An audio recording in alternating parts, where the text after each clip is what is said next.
एकीकडे 2000 रुपयांची एक नवी नोट काढण्यासाठी सर्वसामान्य माणसाला तासनतास एटीएमच्या रांगेत उभं राहावं लागतंय। मात्र धनदांडग्यांकडे कोट्यवधी रुपयांच्या नवीन नोटा येतात, त्यामुळे नोटाबंदीमुळे मोठा घोटाळा झाल्याचा आरोप काँग्रेसचे नेते आणि माजी अर्थमंत्री पी चिदंबरम यांनी केलाय। खासगी बँकांनी नोटाबंदीला सुरुंग लावला।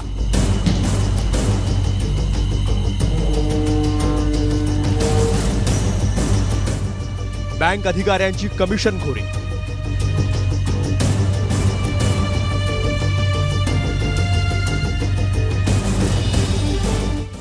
हा सनसनाटी आरोप केलाय माजी केंद्रीय अर्थमंत्री पी चिदंबरम यांनी, आणि त्याचं कारण आहे धनदांडग्यांकडे दर दिवशी सापडणाऱ्या करोडो रुपयांच्या या 2000च्या गुलाबी नोटा।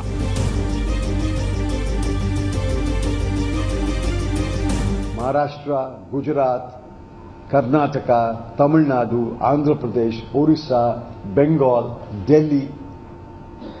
How do they get the 2000 rupee notes?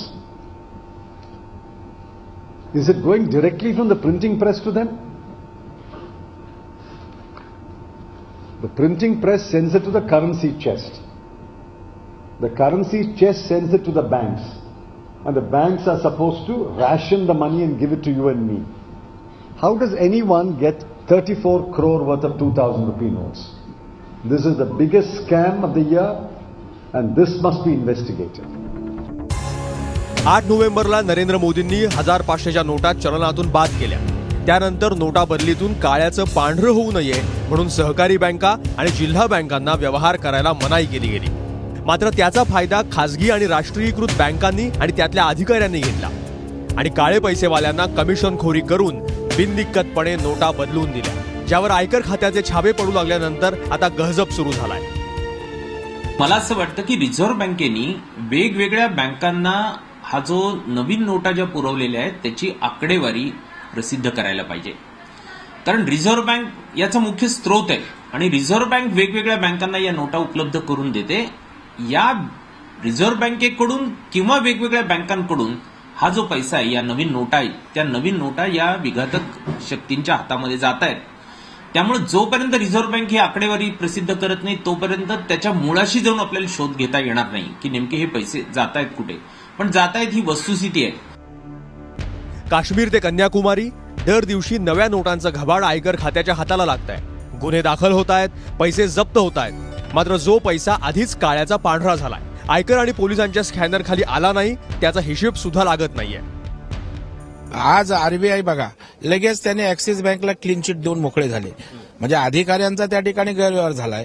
पण मोठ्या बँकांच्या मागे असे तात्काळ आरबीआय पाठीशी उभी राहते, त्याच वेळेला छोट्या सहकारी बँका किंबहुना जिल्हा मध्यवर्ती बँका यांचे मान आवळली जाते। आणि मला वाटतं हा छोट्या मोठ्यांमधला जो फरक आहे तो मला वाटतं चुकीचा आहे।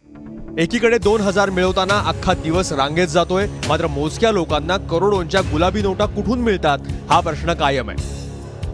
लाखों रुपए लोगों के पास है और हम 2000 रुपए के लिए रोज लाइन लगा रहे, 2000 रुपए लेकर जा रहे। अब इसकी वजह तो यही हो सकती है कि कोई ना कोई इसके अंदर इन्वॉल्व होने की वजह से उनको लाखों रुपए मिल रहे हैं। आज टीवी में देख रहे, समाचार में देख रहे हैं उनके, इनके पास 10 लाख पकड़े गए, उनके पास 1 करोड़ रुपए पकड़े गए।